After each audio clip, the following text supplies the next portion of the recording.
Selanjutnya kita akan membahas tentang objek ukur dalam pengukuran. Nah, kalau tadi kita sudah membahas objek ukur dalam teori, maka kali ini kita akan membahas objek ukur dalam pengukuran. Di mana di dalam pengukuran kita tidak lagi menggunakan istilah domain dan juga construct, tapi kita menggunakan istilah variabel dan juga indikator. Nah, jadi apa itu variabel dan juga indikator? Jadi variabel dan juga indikator ini adalah operasionalisasi dari domain dan juga konstruk. Nah, jadi variabel adalah operasionalisasi dari domain, sementara indikator adalah operasional dari konstruk. Nah, selanjutnya kita harus tahu apa sih yang dimaksud dengan pengukuran. Nah, pengukuran itu adalah kegiatan untuk mengambil data dari objek ukur dengan memanfaatkan alat ukur. Nah, jadi di sini kita mencoba mengambil data dari objek ukur yang sudah kita buat tadi dengan alat ukur yang akan kita gunakan. Nah, alat ukur contohnya apa?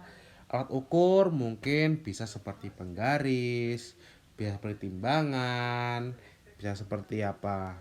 Meteran, ataupun mungkin termometer. Yang mana nantinya di setiap alat ukur ini nanti akan ada yang namanya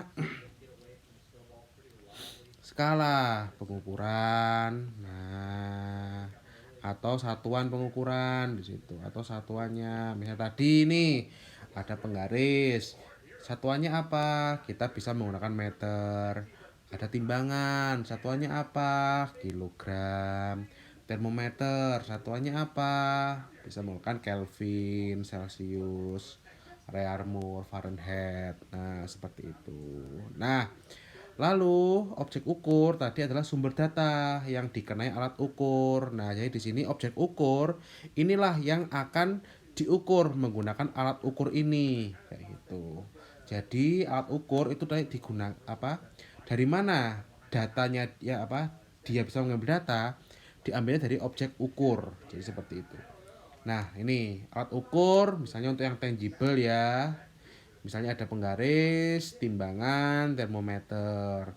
Lalu mungkin ada alat ukur untuk yang sifatnya intangible, yang mana itu sudah dikembangkan dan mungkin nanti apa antar tiap-tiap orang itu memiliki nilai yang berbeda kayak gitu. Misal nanti dipengaruhi oleh pertimbangan psikologis, misalnya persepsi, motivasi ataupun harapan. Nah, dari mana mengukurnya? Nanti kita bisa mengukurnya menggunakan kuesioner di situ. Nah, jadi nanti ketika kita mengukur apa hal ini dengan kuesioner, nanti kita perlu tahu terlebih dahulu kira-kira jenis datanya apa saja. Nah, jadi kita tentukan tuh jenis datanya. Nah, semisal apa? Semisal nantinya dalam mengukurnya kita menggunakan mungkin data nominal, ordinal, interval ataupun rasio. Nah, kita harus tahu itu kayak gitu. Misalnya untuk nominal, nah mungkin bisa apa? Nominal ini untuk menggambarkan sesuatu berkategori. Misalnya male dan juga female misalnya. Lalu mungkin ada ordinal yang mana ini untuk menggambarkan antara apa ada perankingan di situ, ada mungkin apa tidak puas, puas, kemudian sangat puas dan sebagainya. Lalu ada interval yang mana mungkin 1 hingga 10, 11 hingga 20. Dan juga ada rasio yang mana ini jadi perbandingan. Nah, lalu ruang lingkup pengukuran apa? Nah, ruang lingkup pengukuran itu adalah representasi dari ruang lingkup teori yang telah dioperasionalkan. Nah, jadi di sini Di dalam pengukuran kita sudah menentukan nantinya teori tadi kita operasionalkan dalam ruang lingkup apa kayak gitu. Jadi kita sudah menentukan tuh kira-kira nanti mau dipakai di mana, sudut pandang apa misalnya. Dan semuanya nanti di operasionalnya itu harus satu makna. Nah, jadi kita satu udah mobile commerce. Ya maka nanti semuanya itu nanti di mobile commerce semua. Nah, jadi disuruh menghindari yang namanya multitafsir. Oleh karena itu di operasional ini itu harus satu makna, satu sudut pandang dan juga tidak multitafsir gitu. Dan nantinya di ruang lingkup pengukuran, nah itu semuanya dijelaskan. Jadi perlu kita melakukan definisi operasional, mulai dari definisi operasional variabel dan juga definisi operasional dari indikator itu kita tegaskan. Nah, ini variabel adalah operasionalisasi dari domain, sementara indikator adalah operasionalisasi dari konstruk kayak gitu.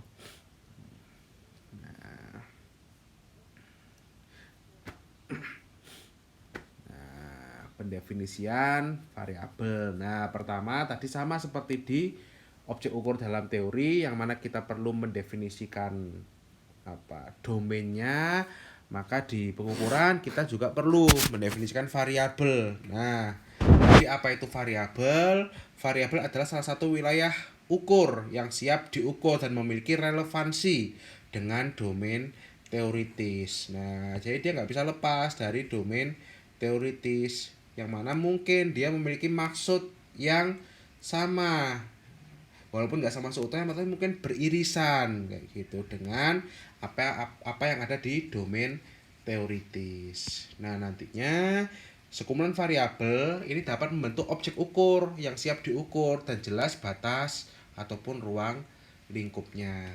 Nah, semisal contohnya untuk objek ukur usability yang mana tadi kan kita tahu ada 4 kan.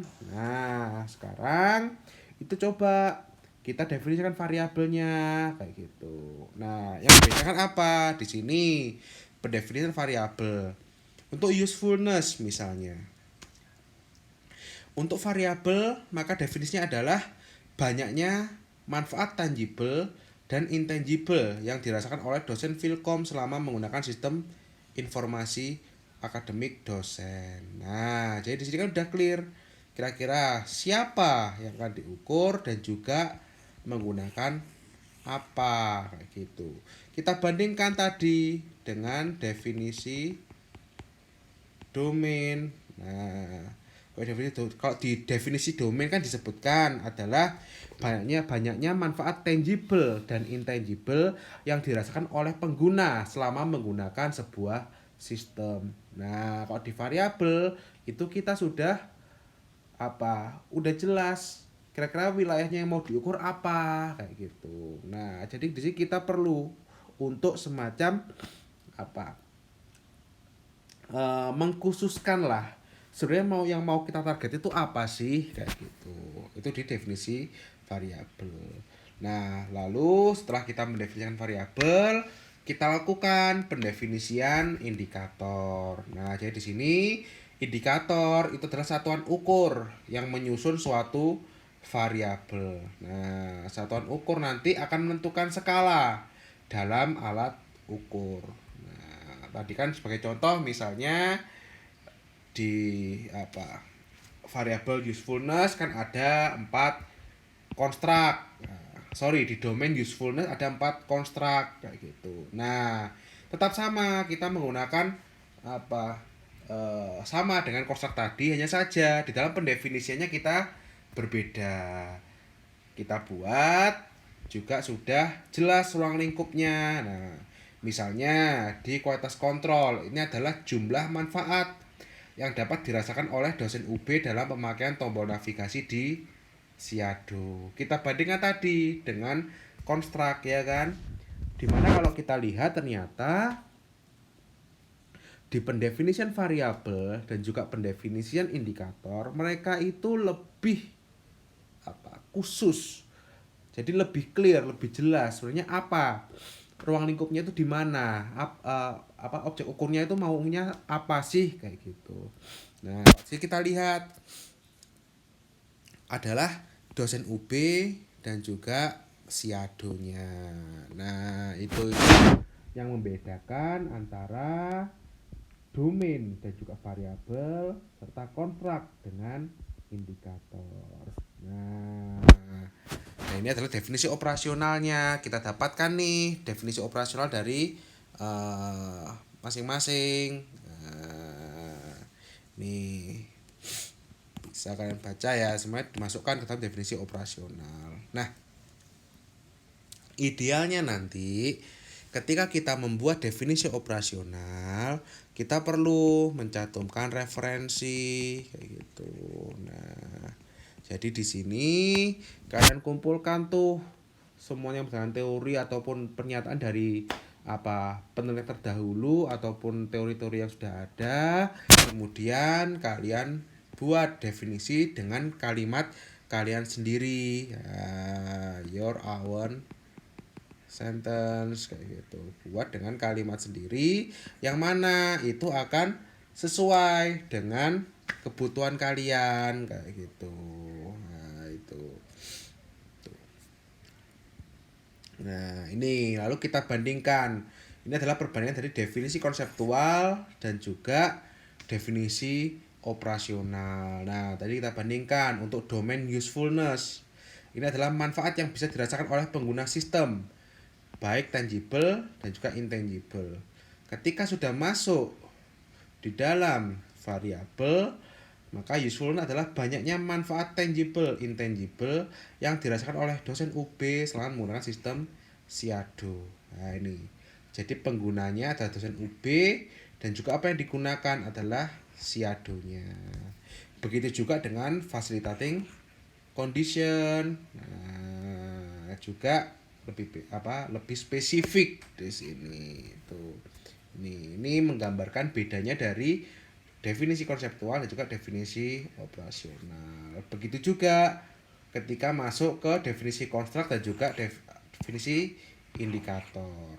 Nah, sebenarnya secara seninya itu sama. Pokoknya kita membuat itu dari sesuatu yang sifatnya luas atau umum ya atau abstrak, itu kemudian kita spesifikkan, kita khususkan, kita targetkan pada hal-hal tertentu, kita buat ruang lingkupnya apa kayak gitu. Itu yang membedakan antara konseptual versus operasional. Doh Pak, boleh nggak kalau misalnya nih kita membuatnya langsung ke definisi operasionalnya kayak gitu. Nah mungkin kalau ingin bekerja cepat, it's okay, tidak masalah. Akan tetapi kalau misalnya di dalam sebuah penelitian atau sesuatu yang mungkin sifatnya perlu untuk dipertanggungjawabkan, kita harus follow the step. Nah, jadi pertama tetap perlu kita definisikan konseptualnya, baru operasionalnya. Walaupun mungkin ya kalau di dalam mungkin kalau pengalaman saya itu walaupun kita melakukan sesuatu tindakan yang praktikal, yang langsung praktek di lapangan, itu terkadang kita perlu untuk memberikan gambaran dari mana itu semua berasal gitu. Jadi tetap perlu konseptual. Jadi ada follow the step. Jadi ada step-step yang perlu kita lalui kayak gitu. Nah, gunanya untuk apa? Nanti gunanya akan membantu kita ketika kita melakukan laporan pertanggungjawaban atau kita mungkin membuat laporan kepada atasan terkait dengan apa yang kita kerjakan kayak gitu. Oke, jadi itu terkait dengan konseptual dan juga operasional. Nah, berikutnya tadi kan saya katakan bahwa ketika kita mengukur sesuatu, kita nanti kan mengenal istilah satuan ukur. Nah, jadi satuan ukur inilah yang nanti akan menentukan skala dari pengukuran. Nah, misalnya nih, kualitas kontrol tadi adalah jumlah manfaat kayak gitu. Nah, satuan ukurnya adalah jumlah manfaat. Nah, kira-kira skala untuk mengukur jumlah manfaat dari mana? Apakah banyak atau sedikit. Nah, mungkin nanti bisa kita buat banyak, sedang, sedikit misalnya. Nah, lalu untuk kompatibilitas hardware, tingkat kesesuaian di sini. Nah, untuk satuan ukurnya adalah tingkat kesesuaian. Skalanya bagaimana? Bisa tinggi, rendah. Jadi bisa tinggi, sedang ataupun rendah. Nah, jadi di sini kita perlu untuk tahu tadi itu bagaimana untuk mengukurnya, kira-kira data jenis data apa yang kita perlukan. Apakah nanti kita memerlukan sesuatu yang sifatnya masuk ke data nominal kah, data ordinal kah, data interval kah, atau data rasio di situ. Itu perlu untuk kalian pertegas di dalamnya. Tuh. Nah, sehingga dapat disimpulkan bahwasanya antara definisi konseptual dan juga definisi operasional itu mereka sebenarnya memiliki apa? Arti yang saling berbagi. Mereka sama sebenarnya. Secara arti, secara eh, poin di dalamnya itu sama. Hanya saya membedakan yang satunya dia masih bersifat abstrak untuk global, untuk umum, maka yang satunya sudah spesifik di sini. Nah, jadi itu. Dan untuk domain, ketika dia dalam apa objek ukur pengukuran, maka dia menjadi variabel. Konstrak kita mengenalnya dengan istilah indikator kayak gitu. Oke. Nah, sekarang tugasnya coba kalian buat misalnya sebagai contoh untuk apa teknologi acceptance model misalnya teori apa namanya penerimaan teknologi misalnya. Nah, di situ kalian coba kalian buat kira-kira ya bebas tidak harus apa eh, teknologi acceptance model tapi mungkin bisa dengan model-model yang lain. Coba kalian lihat apa kalian buat domainnya mereka itu apa, konstruknya apa, kemudian definisikan domainnya dan juga definisikan konstruknya. Kemudian kalian apa? Kalian translate itu ke objek ukur pengukuran. Nah, menjadi variabel dan juga indikator. Untuk ruang lingkupnya itu bebas. Kalian misalnya mau menggunakan WhatsApp, mau menggunakan apa? Mungkin kalau game Mobile Legend misalnya, PUBG ya itu bebas. Itu apa? Tergantung seni kalian masing-masing. Nah, itu coba kalian buat dan tentu saja ketika kalian membuat definisi dari apa tiap-tiap domain, variabel serta konstrak dan juga indikator, perlu kalian cantumkan referensinya. Nah, ini kalian buat dan ini sebagai task untuk nanti sesuai apa sebelumnya kalian taruh di dokumen kalian ada tugas tanggal sekian. Nah, tentang apa kayak gitu. Jadikan satu dokumen dengan tugas yang sebelumnya. Oke. Jadi itu ya untuk definisi konseptual dan juga definisi operasional.